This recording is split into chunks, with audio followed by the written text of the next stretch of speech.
താലി. രചനാവതരണം നന്ദു അച്ചുകൃഷ്ണ. ഓരോ 2 നിമിഷത്തിലും വാതിലിലേക്ക് നീളുന്ന കണ്ണുകളിലേക്ക് മാത്രമായിരുന്നു ആ നേരം വരെയും ശ്രീയുടെ കണ്ണുകളും. ഇഷ്ടല്ലിവളെ. ലോകത്തുള്ള ഒരു കാരണവും അവളോടുള്ള തന്റെ വെറുപ്പ് മാറ്റാൻ കഴിയുന്നതാണെന്ന് ഈ നിമിഷം വരെ തോന്നിയിട്ടുമില്ല. ഇതിനിടയിൽ സ്നേഹയുടെ നോട്ടം ശ്രീക്കുട്ടിക്ക് അരികിലേക്കെത്തി. അത് കാണെ തന്നെ അവൾ മുഖം വെട്ടിച്ചു. സ്നേഹ ഇരുന്നിടത്തു നിന്നും എഴുന്നേറ്റ് ശ്രീക്കുട്ടിക്ക് അരികിലേക്ക് ചെന്നു.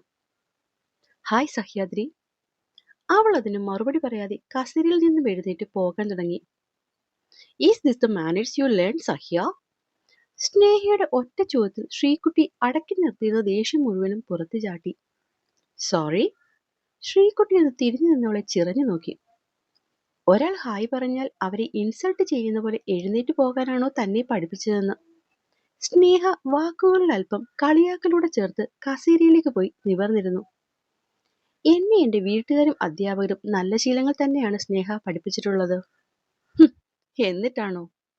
ലെറ്റ് മീ കംപ്ലീറ്റ് സ്നേഹ. എന്നെ അവർ ഒരുപാട് നല്ല ശീലങ്ങൾ പഠിപ്പിച്ചിട്ടുണ്ട്. പക്ഷേങ്കിൽ ഞാനത് അർഹിക്കുന്നവരോട് മാത്രമേ കാണിക്കാറുള്ളൂ.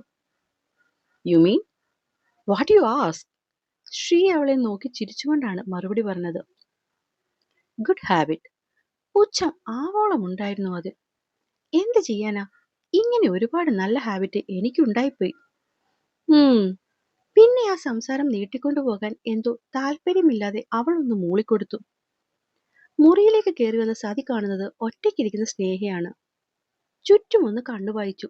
ശ്രീക്കുട്ടി അവിടെ എവിടെയുമില്ല. സ്നേഹ ഇതിനിടയിൽ സതിയെ കണ്ട് ചാടി എഴുന്നേറ്റു.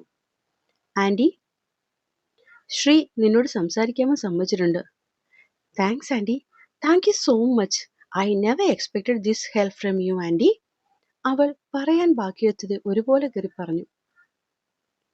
ചെറുതായി ഒരു പുഞ്ചിരി നൽകി സതി സെറ്റിയിലേക്ക് വന്നിരുന്നു. അല്പം കഴിഞ്ഞപ്പോൾ നീലനും. പിന്നെയും കുറെ നേരം കഴിഞ്ഞാണ് ശ്രീ അകത്തേക്ക് വന്നത്. ശാന്തനു, സ്നേഹ ഒരു 10 മിനിറ്റ്, ഞാനൊന്ന് ഫ്രഷ് ആയിട്ട് വരാം. സ്നേഹ അവന്റെ സംസാരത്തിൽ വന്ന മാറ്റത്തിലൊന്ന് പകച്ചെങ്കിലും സമ്മതം പോലെ തലയാട്ടി. മുകളിലേക്ക് കയറി ചെന്ന് മുറിയിലേക്ക് കടന്നതും അവനെ കാത്തുന്ന പോലെ ശ്രീകുട്ടി അവിടെ ഉണ്ടായിരുന്നു. നീ എന്താ ഇവിടെ? ഏട്ടന്റെ തീരുമാനം എന്താ? ടേക്കിംഗ് എ ചാൻസ് ആണോ ഇപ്പോഴും മനസ്സിൽ? ഇപ്പോ അങ്ങനെ പ്രത്യേകിച്ചൊന്നുമില്ല. ആദ്യം അവളെ കേൾക്കട്ടെ, എന്നിട്ട് ആലോചിക്കാം. ശ്രീകുട്ടി. എന്തോ പുറത്തേക്ക് ഇറങ്ങിയവൾ പെട്ടെന്ന് തിരിഞ്ഞു നിന്നു. നിനക്ക് ഏട്ടനെ ഒരുപാട് ഇഷ്ടമല്ലേ? അതെന്താപ്പോ ഇങ്ങനൊരു ചോദ്യം? ചുമ്മാ പറയ് നീ. എനിക്ക് ഈ ലോകത്ത് ഏറ്റവും ഇഷ്ടം ഏട്ടനെ തന്നെയാണ്. ശ്രീയുടെ മുഖത്ത് മനോഹരമായൊരു പുഞ്ചിരി വിടർന്നു. ബട്ട് ഏട്ടാ. ശ്രീ അവളെ നോക്കി. എനിക്ക് സ്നേഹയെ ഇഷ്ടമല്ല. ഒരു പക്ഷേ ഏട്ടൻ അവളെ നമ്മുടെ ലൈഫിലേക്ക് കൊണ്ടുവന്നാൽ എത്രത്തോളം അവളെ സ്നേഹിക്കാൻ സാധിക്കുമെന്നൊന്നും എനിക്കിപ്പോ അറിയില്ല. പക്ഷെ ഞാൻ കാരണം സ്നേഹിക്കോ ഏട്ടനോ ഒരു ബുദ്ധിമുട്ടും ഈ വീട്ടിലുണ്ടാകില്ല. That only I can promise. മുഖത്തേക്കൊരു പുഞ്ചിരി അല്പം തെളിച്ചം കുറഞ്ഞു വന്നെങ്കിലും അവൻ അതിന് തലയാട്ടി. ശ്രീമോളെ. എന്തോ? പോകാൻ തുടങ്ങിയവളെ അവൻ പിന്നെയും ചോദ്യത്തിൽ പിടിച്ചു നിർത്തി. സ്നേഹയുടെ സ്ഥാനത്ത് ദേവയാണെങ്കിലോ? സത്യാണോ? അവൾ ഓടി വന്നവന്റെ കൈകൾ കൂട്ടിപ്പിടിച്ചു. മിത്തുവോ? എന്തേലും ചാൻസ് ഉണ്ടോ അതിൽ? അത്ഭുതവും ആകാംക്ഷയും അവളിൽ ആവോളം നിറഞ്ഞു നിന്നു. നീ ഇത് പറ ശ്രീകുട്ടി, ദേവയാണെങ്കിലോ? ദേ ദേ ഈ കയ്യിൽ കൊണ്ടു നടക്കും ഞാൻ അവളെ. പറയുമ്പോൾ ശ്രീകുട്ടിയുടെ കണ്ണ് ചെറുതായി നിറഞ്ഞിരുന്നു. അത് കൃത്യമായി ശ്രീക്ക് മനസ്സിലാവുകയും ചെയ്തു. പറയേട്ടാ. ഒന്നുമില്ല. അപ്പോ വെറുതെ ചോദിച്ചതല്ലേ? പുറത്തേക്ക് വന്ന സന്തോഷത്തിന് വെറും ഒരു ഈയാമ്പാറ്റയുടെ ആയുസ് മാത്രമേ ഉണ്ടായിരുന്നുള്ളൂ എന്ന് ശ്രീകുട്ടിക്ക് മനസ്സിലായില്ലെങ്കിലും ആ ഒരു ചോദ്യം അവൾക്ക് നൽകിയ സന്തോഷം ചെറുതൊന്നും ആയിരുന്നില്ല. ഇവിടെ വന്നിട്ടിപ്പോ ശ്രീ 3ാമത്തെ കോഫിയാണ്. ഈ പോയ നേരമത്രയും സ്നേഹി കേട്ടുകൊണ്ടിരിക്കുകയായിരുന്നു. ഏകദേശം കാര്യങ്ങളെല്ലാം വ്യക്തമായി തന്നെയാണ് സ്നേഹ പറഞ്ഞു നിർത്തിയപ്പോൾ കറക്റ്റ് ആയത്. അപ്പോഴേക്കും ആള് ശരിക്കും ക്ഷീണിച്ചു പോയിരുന്നു തോന്നുന്നു. മുന്നിൽ അവൾക്കായി കൊണ്ടുവച്ച ജ്യൂസ് ഒറ്റയടിക്കാണ് കുടിച്ചു തീർത്തത്. വീട്ടിലിരുന്നുള്ള സംസാരം ശരിയാവില്ലെന്ന് തോന്നിയതുകൊണ്ടാണ് ശ്രീ സ്നേഹയെ കൂട്ടി കോഫി ഷോപ്പിലേക്ക് വന്നത്. പ്രൈവസി നല്ലോണം മനസ്സിൽ വെച്ച് ചെയ്ത ഇന്റീരിയർ ആയിരുന്നു ഡ്രീംസ് കോഫി ഹൗസിന്റെ പ്രത്യേകത തന്നെ. അതുകൊണ്ട് തന്നെ ശ്രീയുടെ ഇഷ്ടസ്ഥലങ്ങളിൽ ഒന്നാണിവിടം. ശാന്തനു ഉം ശാന്തനു ഒന്നും പറഞ്ഞില്ല. ഞാൻ എന്തു മറുപടി പറയണമെന്നാണ് നീ ആഗ്രഹിക്കുന്നതെന്ന് എനിക്ക് നന്നായി അറിയാം സ്നേഹ. കുറച്ചു ദിവസം മുന്നെയായിരുന്നു നമ്മുടെ ഈ കൂടിക്കാഴ്ചയെങ്കിൽ ഒരുപക്ഷെ യെസ്സിൽ കുറഞ്ഞ ഒരു മറുപടിയും എന്റെ ഭാഗത്തു നിന്ന് ഉണ്ടാകുമായിരുന്നില്ല. പക്ഷെ ഇപ്പോ സമയം മാറി, സാഹചര്യം മാറി. പക്ഷേ നമ്മൾ ചെയ്യുമല്ലേ ശാന്തനു? ആണോ? അല്ലേ? ഒരിക്കലും അല്ല സ്നേഹ. നമ്മുടെ സാഹചര്യങ്ങൾ മാറി. ഇപ്പൊ തന്നെ എനിക്ക് വീട്ടിൽ കല്യാണത്തിന് നല്ല പ്രഷറുണ്ട്. അമ്മയ്ക്കും അച്ഛനുമൊക്കെ ഈ ജാതകം, സമയം ഇതിലൊക്കെ ഭയങ്കര വിശ്വാസമാണ്. അതിനനുസരിച്ച് എനിക്ക് അടുത്ത 1 മാസത്തിനുള്ളിൽ കല്യാണം നടക്കണം. നിനക്കത് പറ്റുമോ? ഇല്ലല്ലോ. കാരണം ഈ പ്രോജക്റ്റിന്റെ ഹെഡായി നിനക്ക് അടുത്ത മാസം യുകെയിൽ ജോയിൻ ചെയ്യണ്ടേ?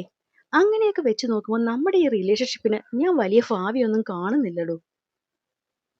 ശ്രീ കസേരയ്ക്ക് പുറയിലേക്ക് ചാരിയിരുന്ന് അവളെ നോക്കി ആ മുഖത്തേക്ക് കണ്ണുവെച്ച് പറഞ്ഞു.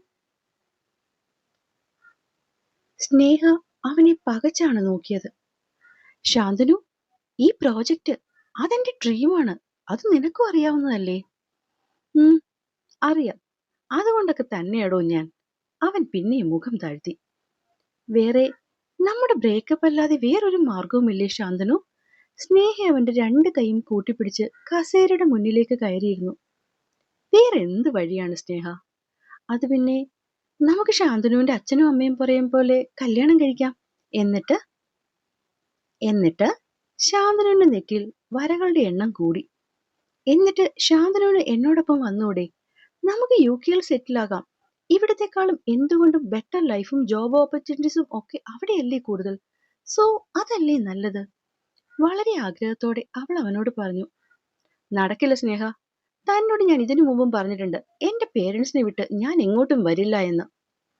പ്ലീസ് ശാന്തനു, എപ്പോഴോ രാത്രിയിൽ അച്ഛനൊരു അറ്റാക്ക് വന്നു എന്ന് പറഞ്ഞിട്ട് ഇപ്പോഴും നീ അതിൽ തൂങ്ങി തന്നെയാണോ നിൽക്കുന്നത്? ഇത്രയും വലിയ ഇമോഷണൽ ഫൂൾ ആയാൽ തനിക്കൊരു ലൈഫ് മുന്നോട്ട് നീങ്ങില്ല. കരിയർ പിന്നെ പറയുകയും വേണ്ട. എന്നും 0 ലെവലിൽ തന്നെയാകും. കഷ്ടം. ഇനഫ് സ്നേഹ. ശാന്തനുവിന്റെ ശബ്ദം ഒരു നിമിഷം കൊണ്ട് അവിടെയാകെ മുഴങ്ങി കേട്ടു.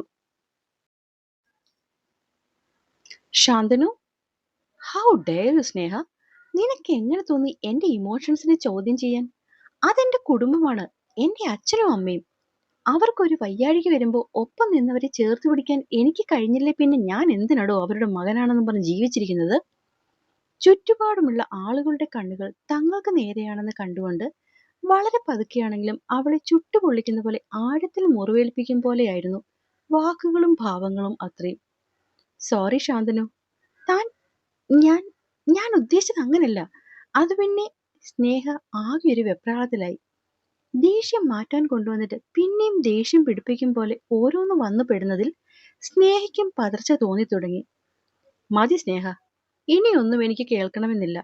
തനിക്ക് പറയാനുമില്ല എന്ന് തോന്നുന്നു. നമുക്ക് പോകാം. അവൻ ഇരുന്നിടത്തു നിന്നും എഴുന്നേറ്റു. ശാന്തനു പ്ലീസ്, ഞാൻ പറയുന്നൊന്ന് കേൾക്കൂ. ഇനി എന്ത് കേൾക്കാനാണ് സ്നേഹ? അവന്റെ സ്വരത്തിൽ ദേഷ്യത്തിലും ഉപരി നിസ്സഹായതയായിരുന്നു. ശാന്തനു, ഞാൻ ഇങ്ങനെയൊക്കെയാണ്. എനിക്ക് നിന്നെപ്പോലെ, അല്ലെങ്കിൽ നീ കുറച്ചു മുന്നേ പറഞ്ഞ പോലുള്ള ഇമോഷൻസ് എനിക്കറിയില്ലടോ. അതറിഞ്ഞൊന്നുമല്ല ഞാൻ വളർന്നതും. ജനിച്ചതുപോലും അമ്മയുടെയും അച്ഛന്റെയും പ്ലാനിങ്ങിലാണ്. ആ പ്ലാനിങ്ങിന്റെ അവസാനം ഞാൻ ഈ ഭൂമിയിലേക്ക് എത്തി. അവരുടെ ജോലി അവിടെ തീർന്നു. പിന്നെ നാനിയായിരുന്നു എനിക്കെല്ലാം. എന്നിട്ട് ഞാൻ വളർന്നില്ലേ? ഈ നിലയിൽ എത്തിയില്ലേ? അതുകൊണ്ടാകും നീ ഈ പറയുന്ന ഇമോഷണൽ സൈഡൊന്നും എന്നിലില്ലാത്തത്. ഒരുപക്ഷെ ഞാൻ ഇത്രയും പ്രാക്ടിക്കലൊക്കെ ആയി മാറിപ്പോയത്. ബട്ട് ശാന്തനു, എനിക്ക് നിന്നെ ഒരുപാട് ഇഷ്ടമാണ്. I can't loose U. അവന്റെ കണ്ണുകൾ അവളെ നോക്കുന്തോറും അവളുടെ ആ കണ്ണുകൾ നിറഞ്ഞു വന്നു. ഞാൻ സത്യമാണ് ശാന്തനു പറയുന്നത്. I can't loose U. ആ കണ്ണുകൾ പിന്നെയും നിറഞ്ഞു. അറിയാം സ്നേഹ, പക്ഷെ തന്റെ സ്നേഹം ഒരുതരം കണ്ടീഷൻസ് അപ്ലൈഡ് പോലെയാണ്. എനിക്കെന്തോ ഇപ്പൊ വല്ലാതെ ശ്വാസം മുട്ടുന്നു. അറിയാം ശാന്തനു, എന്റെ സ്നേഹം അതൊരു തരം ഇൻവെസ്റ്റ്മെന്റ് പോലെയാണെന്ന്.